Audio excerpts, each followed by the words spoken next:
My name is Jim Gehres. I was born in Akron, Ohio in 1932. Grew up living in various places. Wound up finishing what I thought then was my schooling in California, and education was in accounting. I decided I was going to come to Colorado. I got a few offers from California firms who had places in Denver, and I came to Denver.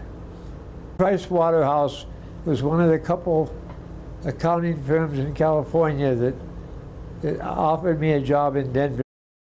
That was about 1959 or early 60 that I came to Denver, and I've lived here ever since, except for a 1-year period in which I lived in Colorado Springs.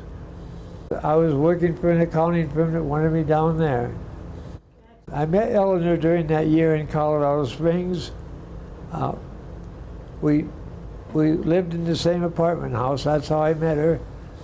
And we started dating, and before the year was over, we were married.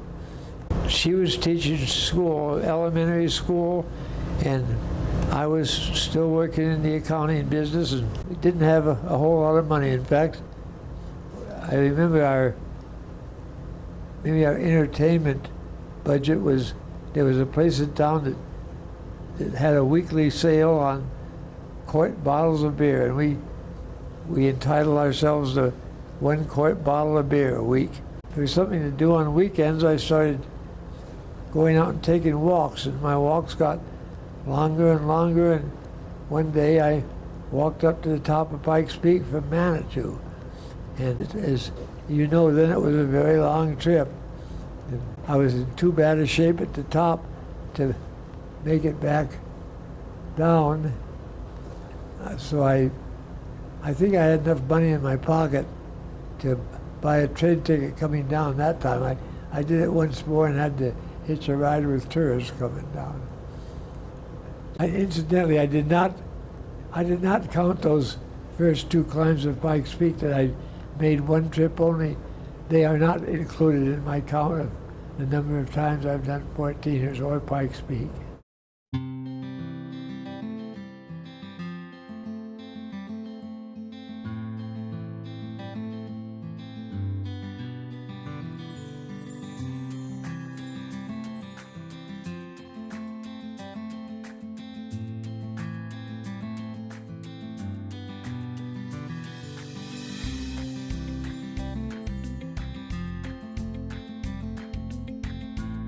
The total I've done altogether, I'd have to add up, but I've done all of them 14 times, most of them 15 times, and some of them more. There's 54 in the I guess you'd call it the official book. Some people add 3 more. No, it's 4 more they add. The criteria is the difference of opinion as to whether they are a 14er or not a 14er arises out of how low the dip between them and the next mountain is and how distant and so forth. I guess all of us have our obsessions. I had a little 3x5 loose leaf notebook with 1 page for each of the 14ers, and every time I'd get down from a trip, sometimes even if it happened, even if I returned home in the middle of the night, I'd get out my notebook and get out the little Royal Portable typewriter my parents had given me for Christmas years before, and get on the floor and type in the date that I climbed that peak that day. And I still have that book, I think. I went on mountain club trips at first and led some of them too, but I did ones that I did not think were going to be so terribly difficult alone. I just enjoyed being flexible and having freedom to make my decisions and not maybe have to worry about other people. The one story I can tell is Eleanor took me out to climb Mount Massive very early in the program. It was on a Saturday in the summertime. We drove what was then almost a jeep road up to to where the road we were driving on crossed maybe it was the main range trail back in those days. Now it's the Colorado Trail, I think. She left me off, and I said, well, if you can pick me up here at 5 this evening. And I started walking. I think I went all day, and I remember I didn't see another living person all day. This was a Saturday in the summertime. And I got on top of a peak, and I looked over, and there was another peak there. It looked a little bit higher, but I assumed that was just an illusion that I had to be on Mount Massive. They all had registers on them back in those days, and this peak had a register on it that several people had signed, but there was not really a name for the peak on the register, and so I assumed that I was on Mount Massive, and based on that erroneous assumption, I had a map and a compass with me, but I started back to try to get back to where I knew I had to be at 5 o'clock, and it was probably close to 5 o'clock then. When the sun started setting in, I got worried, and I was getting down into the trees then. I got over on a little town that's located not too far off the highway between Aspen and Glenwood Springs. I came out of the ranch. The ranchers let me use their phone, and I tried to get Eleanor on the phone in Leadville, and she had gotten out, tried to get out a search party, but they said it's already dark. Well, I have to wait till morning. I left a message at what was then the Vendome Hotel in downtown Colorado Springs, and eventually she did call back, and these ranchers also had a visitor come up from Glenwood Springs who gave me a ride into Glenwood Springs, and Eleanor drove around from Leadville in the middle of the night and gave me a ride back to Leadville. I guess it was a happy ending, but for the fact that I still hadn't climbed Massive. I remember going back later and doing Massive again, this time accomplishing Massive again, and going all day and seeing nobody at all on the trail, what's now one of the most traveled 14ers. The first time I never had any intention of doing it more than once, but then I did like getting out of Denver in the summer.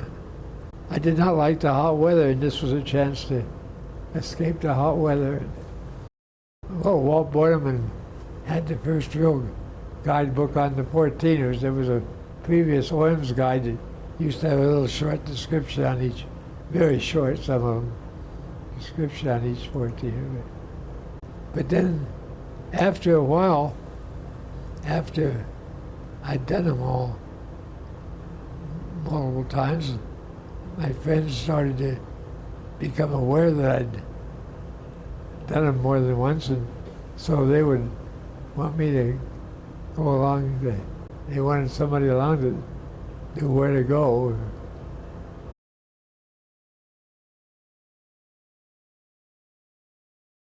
Eleanor was the head of the Western History Department at Denver Public Library, and she was very interested in Colorado's history, and she had made friends over the years with, it seems like each little Colorado town has its local historian. She had made friends with these guys, mostly older retired men, and she'd spend the day getting a history tour of the town and enjoyed their company. And I'd just leave the car in town, and she'd walk to every place she needed to go in town.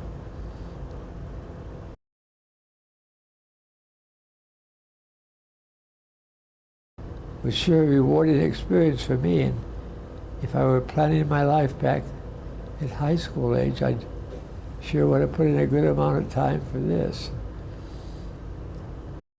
Well, of course, just as starters, the weather gets cool almost as soon as you get to the edge of town. The air is fresh and cool, and when you start to get up higher, well, the scenery is oftentimes very nice before you get up high, but when you get up high so you can see long distances that aren't blocked by trees, it's extraordinarily scenic.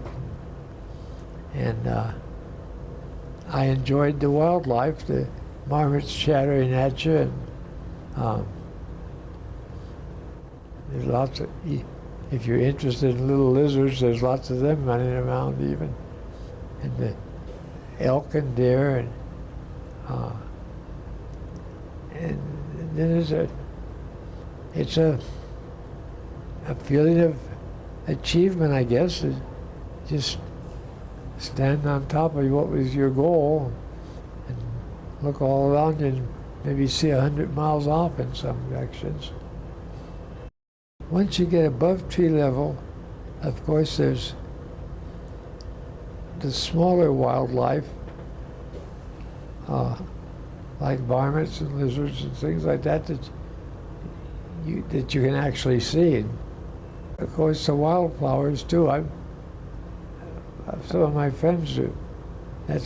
For some of my friends, the wildflowers are the big part, but you don't really get a view of those until you're up where the trees aren't obstructing your views. And the air keeps getting cooler and cooler. It was sure a rewarding experience for me. And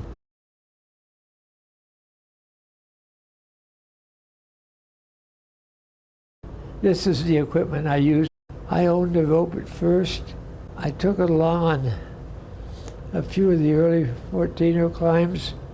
I don't think I used it very much to help myself, but I did belay friends a few times in easy belay.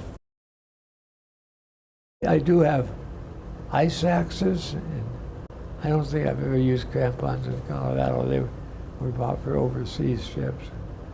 I always backpacks, of course, but I'd use those till they literally fell off my back.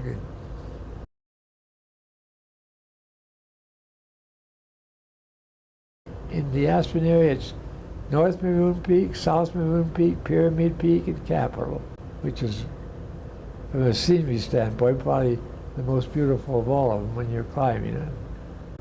In the Telluride area, it's Eldini, Wilson, and Mount Wilson and Wilson Peak.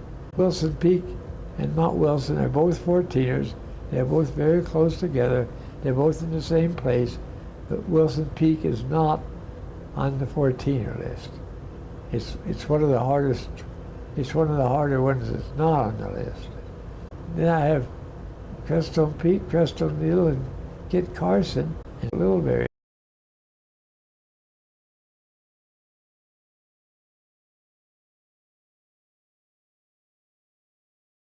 It was since I've known Margie. I met Margie in 2003, and it was either 2003, 2004, I didn't make it to the top of Handy's. And I've gotten part way on some since, and Margie's gone ahead with friends of mine and gone to the top of others. But I think Handy's is a good one to start on and maybe end up on. It's fairly easy, but also it's scenic like the hard ones are.